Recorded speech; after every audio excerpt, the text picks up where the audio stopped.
Assalamualaikum warahmatullahi wabarakatuh. Waalaikumsalam warahmatullahi wabarakatuh. Alhamdulillahi rabbil alamin.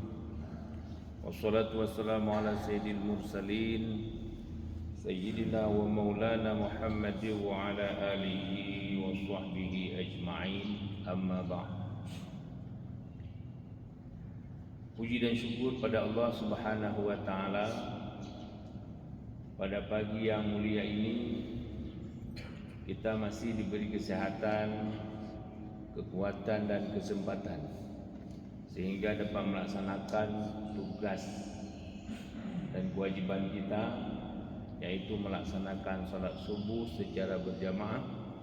Mudah-mudahan mendapat rahmat dan nikmat dari Allah Subhanahu wa taala. Salawat dan salam pada junjungan Nabi besar Muhammad sallallahu alaihi wasallam yang telah menuntun umat manusia ke jalan yang benar. Semoga kita semua mendapat syafaatnya di yaumil qiyamah. Yang saya hormati Bapak Imam Masjid, pengurus Masjid Rohama Kengon, Bapak PJ Bupati, rombongan dari Kanwil Kementerian Agama Provinsi Aceh, Bapak Ibu sidang jamaah subuh yang saya muliakan. Dalam kesempatan yang singkat ini, mari kita mengulang kaji sebuah ayat Allah dalam surah Ali Imran ayat 92. Bismillahirrahmanirrahim. Lan tanalul birra hatta tunfiqu mimma tuhibbun ila akhir ayat. Ayat ini secara umum menjelaskan tentang infak. Para ulama mengaitkan ayat ini terkait dengan wakaf. Lan tanalul birra hatta tunfiqu mimma tuhibbun. Makna lebih kurang, kamu tidak akan mencapai kepada suatu kebaikan yang sempurna sebelum kamu menafkahkan apa yang kamu cintai. Secara ilmu bahasa Arab, lan, huruf lan masuk ke fi'il mudhari artinya ma'abbad, kekal atau selama-lamanya. Jadi bila diartikan secara harfiah atau diartikan makna tadi, lan tanalul birra hatta tunfiqu mimma tuhibbun, kamu sekali-kali tidak akan sampai kepada kebaikan yang sempurna sebelum kamu memberikan atau menginfakkan apa yang kamu cintai. Ulama tafsir mengartikan al-birra al-jannah. Al-birra itu artinya surga. Jadi kalau kita artikan kembali, kamu sekali-kali tidak akan sampai ke surga bila kamu tidak memberikan sesuatu yang kamu cintai. Jadi ulama mengartikan ayat ini kepada wakaf, infak itu wakaf. Kalau dilihat dalam ayat Al-Quran secara spesifik tidak dijelaskan wakaf secara khusus. Jadi ada infak, ada sedekah, ada wakaf. Apa bedanya? Ada pertanyaan, apa beda wakaf dengan hibah? Kalau hibah, sedekah, kita berikan sesuatu yang kita cintai kepada seseorang, orang itu bisa mengambil dan bisa menjual atau menghabiskan. Posisi wakaf,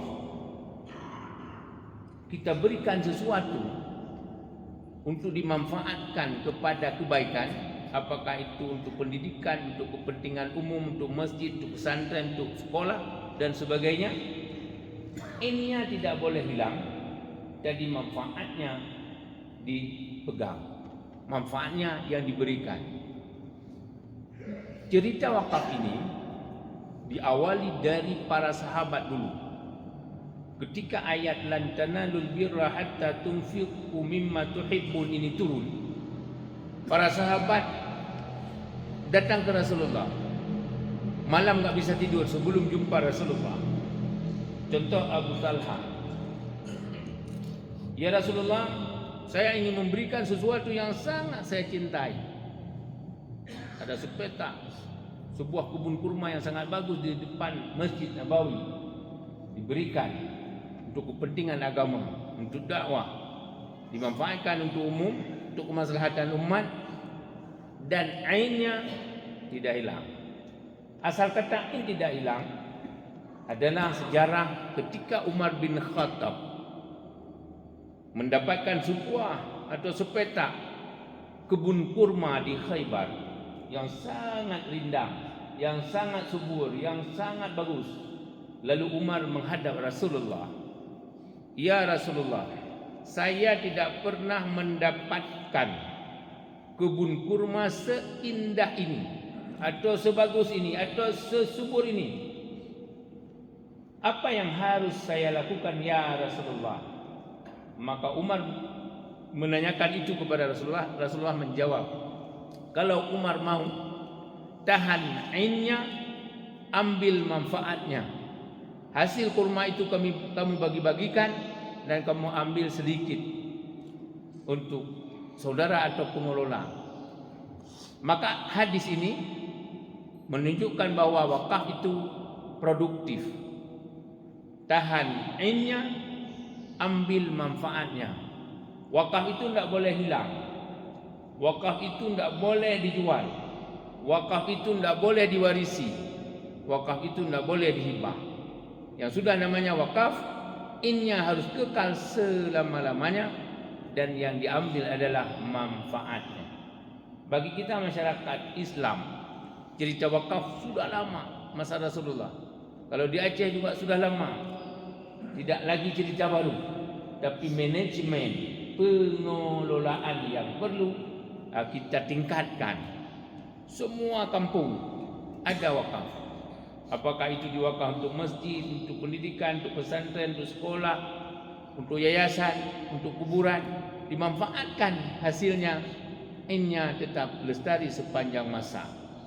Bila ada pengelolaan wakaf belum bagus atau nazirnya tidak amanah, wakaf itu tidak boleh diambil kembali. Yang boleh nazirnya ditukar. Ada pertanyaan datang ke kami, datang ke ustaz, bagaimana dulu kakek kami mewakafkan tanah ini atau harta ini, tapi nazirnya tidak melaksanakan sesuai dengan amanah. Solusinya adalah diusul nazir itu diganti, tapi wakaf tidak boleh diambil kembali. Ada orang cari satu pasal, satu ayat atau satu cerita yang boleh mengambil kembali wakaf. Enggak ada. Wakaf itu begitu keluar dari lidah si wakif, saya wakafkan harta saya untuk ini dan ini, maka itu menjadi milik Allah Subhanahu wa taala dan tidak boleh seorang pun mengganggu. Pemerintah sudah mengatur bagaimana wakaf itu dikelola dengan Undang-Undang 41 tahun 2004, sangat jelas, ditambah dengan peraturan pemerintah nomor 42 tahun 2006 plus undang-undang peraturan pemerintah nomor 25 tahun 2018. Ketiga-tiga aturan ini mengatur bagaimana mekanisme pengelolaan wakaf, bagaimana tugas nadir, bagaimana mauquf alih yang telah diikrarkan oleh si wakif untuk peruntukannya apa. Misalnya di Takengon hari ini rencana Kementerian Agama melakukan wakaf kopi. Nah, rencana insya-Allah nanti kami ke Kalawai Hilang. Bapak-bapak misalnya tidak ada tanah lagi kami. kami ingin wakaf batangnya saja. Silakan. Jadi selama pohon kopi itu dimanfaatkan hasilnya, maka mengalirlah pahala selama-lamanya. Jadi makanya ain wakaf itu tidak boleh hilang. Sampai kapanpun kita meninggal, sudah tiada, maka pahala terus mengalir. Maka itu tadi beda. Kalau hibah kita berikan sesuatu, maka si penerima boleh saja dia jual, karena hak dari kita sudah kita berikan kepada yang kita berikan. Jadi ada infak, ada sedekah, ada hibah, dan ada wakaf. Masyarakat muslimin rahimakumullah, kebun kurma Khaybar itu masih ada. Lalu kemudian masa Utsman bin Affan, ketika itu Rasulullah menanyakan kepada sahabat, siapa yang mampu membeli sebuah sumur yang kita kenal dengan sumur Rauma. Sampai hari ini masih ada. Karena waktu itu orang Yahudi ketika musim kemarau, dia jual air sumur itu harganya di Pumahai. Itu sistem manajemen. Memang Yahudi dari dulu memang begitu. Sampai hari ini terus diserang Gaza dan sebagainya. Jadi kita apa bisa buat hari ini? Ya berdoa kepada Allah, memberi bantuan agar supaya umat Islam di Palestina itu tetap kekal, tetap kuat, dan diberi kemenangan oleh Allah, supaya Israel Zionis itu dikalahkan oleh Allah. Itu yang bisa kita lakukan dengan bantuan, dengan doa dan sebagainya. Dulu Utsman bin Affan membantu umat Islam. Bagaimana caranya supaya air sumur yang dimiliki oleh orang Yahudi ini bisa dimanfaatkan? Lalu dibeli, enggak dikasih. Bagaimana caranya? Karena Utsman bin Affan sahabat Rasulullah, menantu Rasulullah, seorang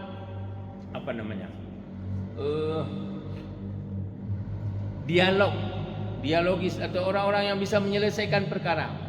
Jadi bagaimana komunikasi Utsman, wahai Yahudi, saya beli sumur ini, kalau enggak dikasih semua setengah.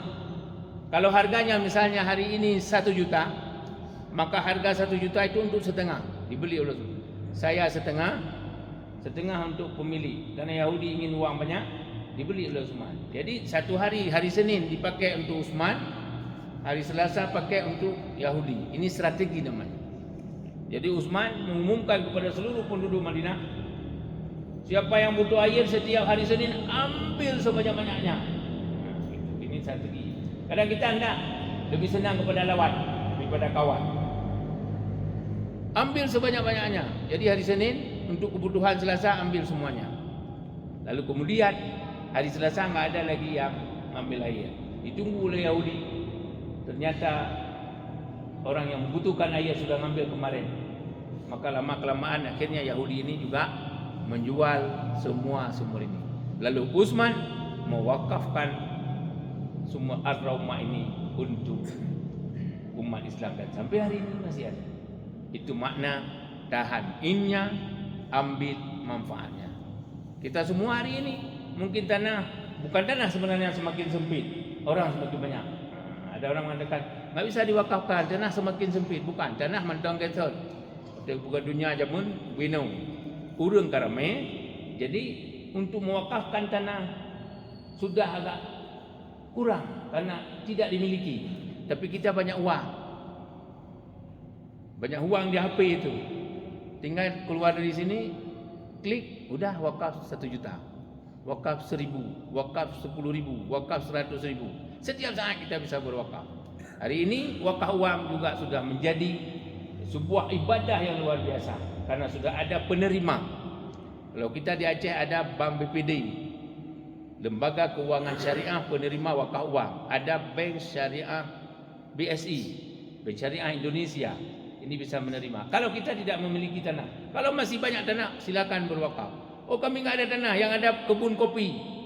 Kalau kami wakaf 1 kebun ini enggak ada lagi milik kami. Wakaf 10 batang. Setiap hasil kopi itu diwakaf misalnya untuk kepentingan masjid. Berapapun hasil kopi kasih untuk masjid. Kalau bisa mauquf alih itu lebih luas. Saya wakafkan harta saya untuk kepentingan umat Islam, untuk pendidikan, untuk masjid dan kemakmurannya. Jadi pemanfaatannya oleh wakil menteri, oleh nazir lebih luas untuk masjid dan kemakmuran. Ketika masjid sudah ada seperti ini, mungkin lagi karena dulu diwakaf untuk masjid, karena keramiknya sudah ada, kita bongkar nih. Bongkar keramiknya, pasang lain. Kenapa? Karena pemahamannya sangat sempit. Karena untuk masjid harus di dalam. Jadi dikembangkan wakaf untuk masjid dan kemakmurannya. Ketika masjid sudah indah, di sekitar masjid kita ada TPA, ada diniyah, ada pesantren untuk memakmurkan masjid. Kasih kepada ustaz supaya dia tetap di masjid. Kasih sedikit transportasi guru pengajian. Kasih sedikit untuk anak-anak gaji manakala dia ulang tahun buat perlombaan misalnya.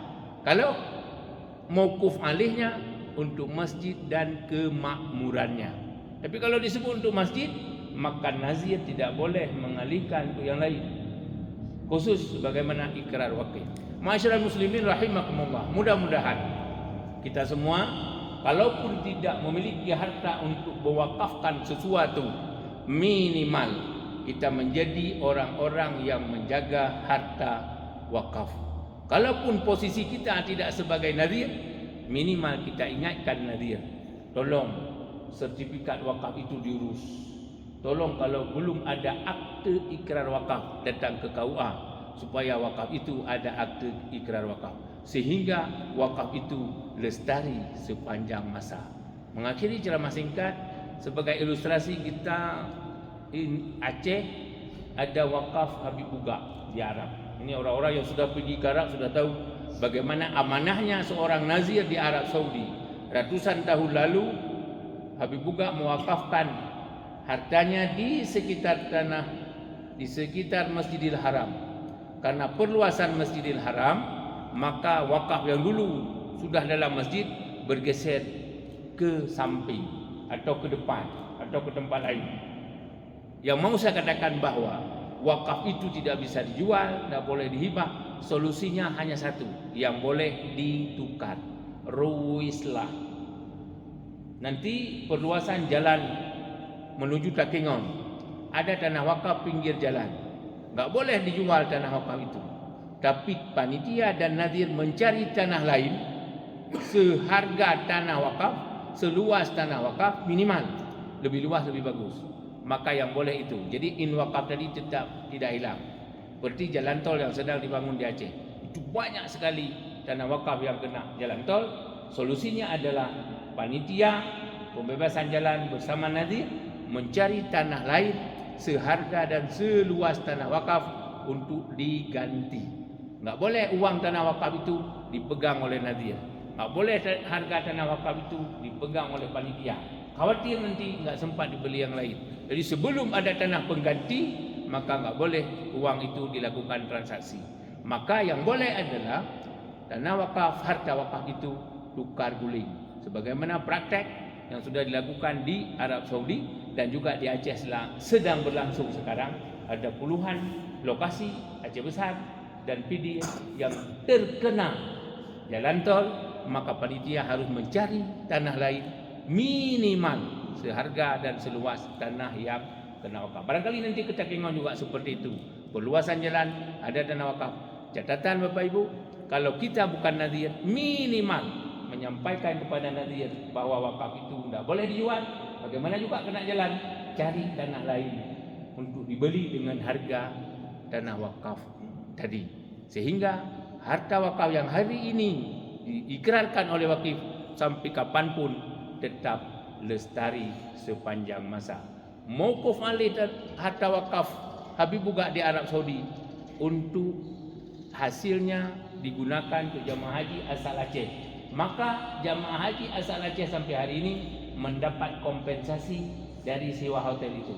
Kalau tahun lalu diberikan, kalau uang kita 6 juta, 1.500 real tahun lalu. Tahun ini kita belum tahu berapa.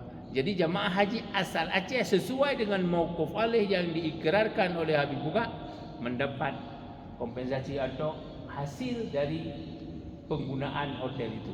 Jadi jamaah yang bukan Aceh kenapa enggak? Karena mauquf alihnya disebut jelas. Hasil dari wakaf ini dimanfaatkan untuk jamaah haji asal Aceh. Maka kawan-kawan di Jakarta ketika jumpa, kenapa kami enggak bisa? Jadi kembali kepada tadi, mauquf alih itu tidak boleh ditukar oleh si nazir karena pesan dari wakif itu sendiri. Jadi kalau Bapak Ibu mau mewakafkan harta, hari ini sebutkan mauquf alinya yang agak luas. Untuk masjid dan kemakmurannya, untuk kepentingan umat Islam, pendidikan dan kemaslahatan umat. Jadi nazir ke depan bisa mengelola wakaf itu secara luas. Barangkali demikian ceramah singkat pagi ini. Mudah-mudahan kita semua menjadi orang-orang yang mewakafkan harta dan jiwanya untuk agama Allah. Kalaupun hari ini kita belum memiliki harta, minimal kita menjaga harta wakaf yang sudah diwakafkan oleh para wakil. Mudah-mudahan senantiasa mendapat rahmat dan nikmat Allah Subhanahu wa taala. Amin ya rabbal alamin. Assalamualaikum warahmatullahi wabarakatuh.